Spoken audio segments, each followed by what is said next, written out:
তো ল্যাপটপ সার্ভিসের ক্ষেত্রে আমরা সব সময় ডিসি রিডিং মেইনটেইন করে তারপরে আমরা কাজগুলো করি। তো ডিসি রিডিং কি, এখানে দেখতে পাচ্ছেন যে একটা ভোল্টেজ পার্ট আর আরেকটা হচ্ছে অ্যাম্পিয়ার পার্ট। তো অ্যাম্পিয়ার পার্টে এখানে আমাদের 30 মিলি সেকেন্ডের যে সুইচ আছে, এই সুইচ দেওয়া এবং অন এবং অফের মধ্যে যে সময়টা সেটাই হচ্ছে 30 মিলি সেকেন্ডের ট্রিক্স। তো 30 মিলি সেকেন্ডে এইখানে আমাদের কত ভ্যালু আসে, আমাদের দেখেন ডটের পরে এখানে ডট আছে, ডটের পরে হচ্ছে 3টা ডিজিট, 3টা ডিজিটের মধ্যে আমাদের কি পরিমাণ ডিসি রিডিং আসে সেটাই আমরা এখানে কাউন্ট করি। ঠিক আছে, তো আমরা যদি এইখানে একটা মাদারবোর্ডের রিডিং দেখাই এইভাবে, অবশ্যই এখানে আমাদের এটার মাদারবোর্ডের 3 ভোল্ট আইসিটা খোলা আছে, তো সেই জন্য আমরা এটা লাগাবো না। ওকে, তো এইখানে আমি একটু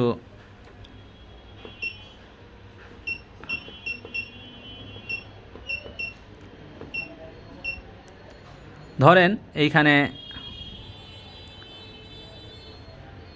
ওকে, এটার আমি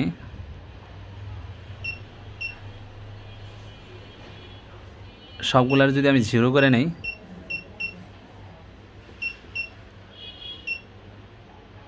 জিরো,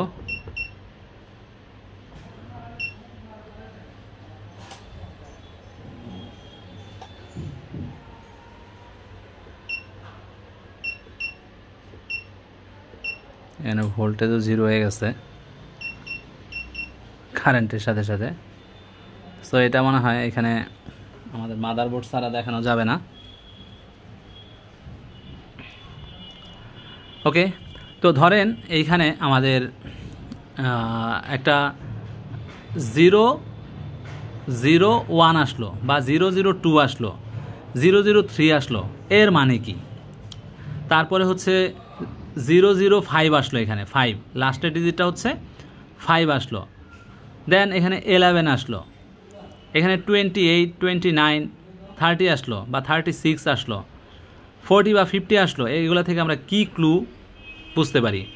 দেন হচ্ছে এখানে আমাদের 100 সামথিং, 126, 136 এরকম আসলো, তাহলে তার মানে কি?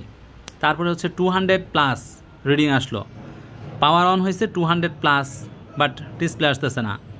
500, 600 প্লাস আমাদের রিডিং আসতেছে বাট ডিসপ্লে আসতেছে না। তারপরে 800, 900 প্লাস, এক এক বোর্ডের ক্ষেত্রে এক এক ধরনের রিডিং, তো এগুলো আসতেছে, ডিসপ্লে আসতেছে না, বা পাওয়ার ফুল রান করতেছে না, বা পাওয়ার রান করে আবার অফ হয়ে যাচ্ছে। এগুলার মানে কি? তো ডিসি রিডিংয়ের মধ্যেই আমাদের কিছু ক্লু থাকে যে কী কারণে এই ধরনের প্রবলেম হচ্ছে। তো আমরা সেই ক্লুয়ের উপর বেসিস করেই আমাদের মাদারবোর্ডের সার্ভিসটা করে থাকি। এটাকে বলা হয় 30 মিলি সেকেন্ড ট্রিক্স। তো এই 30 মিলি সেকেন্ড ট্রিক্সের মাধ্যমেই আমরা ক্লুগুলো জেনে থাকি। তা আরও বিভিন্ন ধরনের আপনার চার্জিং সেকশনের ক্লু আছে, চার্জিং লাইটের ক্লু আছে, তারপরে হচ্ছে চার্জারের যে কানেকশন আছে, ব্যাটারির যে কানেকশন আছে, এই কানেকশনের মধ্যে ক্লু আছে। দেন হচ্ছে 5 ভোল্ট 3 ভোল্ট সেকশনের মধ্যে ক্লু আছে। তারপরে হচ্ছে ক্যাপাসিটরগুলা, সিরামিক ক্যাপাসিটরগুলোর মধ্যে, কয়েলের মধ্যে ক্লু আছে। দেন হচ্ছে আমাদের বায়োসের যে ব্যাটারি আছে, এই বায়োসের ব্যাটারির মধ্যে ক্লু আছে, বায়োসের লেগের মধ্যে ক্লু আছে। তো এগুলা প্রত্যেকটা ক্লুয়ের মাধ্যমে আমরা কাজ করে থাকি। দেন হচ্ছে আয়োর বিভিন্ন লেগের মধ্যে ক্লু আছে, অডিও আইসি, ল্যান আইসির মধ্যে ক্লু আছে।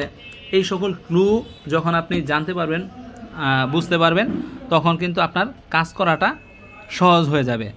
তো শুধুমাত্র সার্ভিস করলেই হবে না, সিকোয়েন্সিয়ালি এই জিনিসগুলা আপনাকে জানতে হবে। তো আমরা যখন অনলাইনে বা অফলাইনে ক্লাস করাই তখন এই ক্লুগুলা আমরা ইউজ করি। দেন এখানে ডিসি রিডিংয়ের মধ্যে আমরা 20 ভোল্ট বা 22 দিয়েও আমরা কাজ করি। ওকে, তো অনেকে 19 ভোল্ট মানে 19 ভোল্ট দিয়ে কাজ করে, বাট আমরা 20 ভোল্ট বা 22 ভোল্ট দিয়ে কাজ করি। কেন কাজ করি? ওকে, তো সেটা অনেকে জানে না যে কেন আমরা আমাদের 22 দিলে কি কোনো ক্ষতি হবে বা 21 দিলে কি কোনো ক্ষতি হবে? আমাদের আছে 19 ভোল্ট, আমরা 22 দিলাম, সেক্ষেত্রে কোনো প্রবলেম আছে কি না সেটাও কিন্তু অনেকে জানে না। ঠিক আছে, তো আমরা সেই ট্রিক্সগুলা ইউজ করি এখানে এবং জানাই দিই। বায়োস তো বললামই, র্যামের মধ্যে অনেক ক্লু আছে। ঠিক আছে, র্যামের যে কয়েল আছে, র্যাম লাগানো অবস্থায় এবং র্যাম খোলা অবস্থায় একটা ক্লু আছে। আমাদের প্রত্যেকটা সেকশনেই বিভিন্ন ধরনের ক্লু আছে। তারপরে হচ্ছে আমরা যে অন অফ করি, সুইচ অন অফ করি, সেটার একটা ক্লু আছে।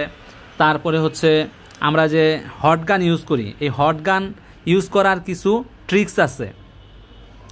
সেই ট্রিক্সগুলা আমরা কিভাবে বুঝবো যে এটা হট গানটা ইউজ করার উপযোগী হয়েছে এবং হট গানটা কত অ্যাঙ্গেলে আমরা ধরবো, এই জিনিসগুলা থেকে মানে এই জিনিসগুলা মধ্যে বিভিন্ন ধরনের ট্রিক্স আছে।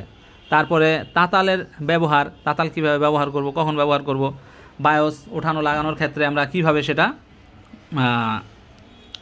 লাগাবো এবং ফিক্স করব, এই ধরনের আইও কিভাবে ওঠাবো লাগাবো, সেই ট্রিক্সগুলা আছে। তারপরে একটা আইসি লাগানোর জন্য কত সেকেন্ড প্রয়োজন বা কত সেকেন্ডের মধ্যে আমরা এই জিনিসটা কাজটা করে ফেলবো, বা বোর্ড যদি আপনার হিটের কারণে ফুলে যায় সেক্ষেত্রে আমরা কি ধরনের ট্রিক্স ব্যবহার করব, যে এই বোর্ডটা ফুলে গেছে সেটাকে যদি আমরা আবার সমান না করতে পারি সেটা কিন্তু কাজ করবে না, লেয়ারগুলা কাজ করবে না। তো সেটাকে আমরা কিভাবে ঠিক করতে পারি, সেই ট্রিক্সগুলা মানে আমাদের ল্যাপটপ সার্ভিস করতে যত ধরনের ট্রিক্স আছে এই ট্রিক্সগুলো আমরা ইউজ করি এবং আমাদের স্টুডেন্টদের আমরা এই ট্রিক্সগুলো শিখাই। ওকে, একটা প্রাথমিক থিওরি থেকে শুরু করে একবারে অ্যাডভান্স পর্যন্ত একটা ল্যাপটপ সার্ভিস করতে কী ধরনের ট্রিক্সের প্রয়োজন হয় এবং কি প্রবলেমে কী ট্রিক্স ইউজ করব। আমরা এখানে ওভেন ইউজ করি, ওভেন কেন ইউজ করি সেটা আমাদের জানার বিষয় আছে। ওকে, তো আমরা কেন ওভেন ইউজ করি, ওভেন দিয়ে আমরা কত ধরনের প্রবলেম সলভ করতে পারি, ওভেন অনেকে ইউজ করে না, তো আমরা কেন ইউজ করি। এই বায়োসের যে চিপ সকেট আছে, এই বায়োসের চিপ সকেট কিভাবে ইউজ করব এবং কিভাবে ইউজ করলে এটা সুন্দরভাবে বায়োস রাইট করা যাবে, সেই ট্রিক্স আছে। মানে আমাদের কাছে ট্রিক্সের অভাব নাই। এই সকল ট্রিক্স যদি অনেকে খালি ল্যাপটপ সার্ভিস বা মুখস্থ শিখাইতে পারে যে এটা করবা ওইটা করবা এটা করবা, এখানে এইটা থাকে ওইটা থাকে ওইটা থাকে, বাট ট্রিক্স জানতে হবে। আপনার প্রত্যেকটা সেকশনে আপনাকে ট্রিক্স জানতে হবে, আদারওয়াইজ কিন্তু আপনি ল্যাপটপ সার্ভিস হয়তোবা দু একটাতে সফল হবেন আর বাকিগুলাতে ফেলর হবেন। সো আমাদের যে ট্রিক্সগুলো আছে জানতে আমাদের সাথে যোগাযোগ করুন এবং আমাদের ক্লাস নিন, আশা করি আপনারা উপকৃত হবেন। সারা বাংলাদেশের মধ্যে আশা করি আপনার ক্লাসগুলো পেলে আপনি অবশ্যই আপনি অনেক উন্নতির শিখরে পৌঁছে যাবেন আশা করি। ধন্যবাদ।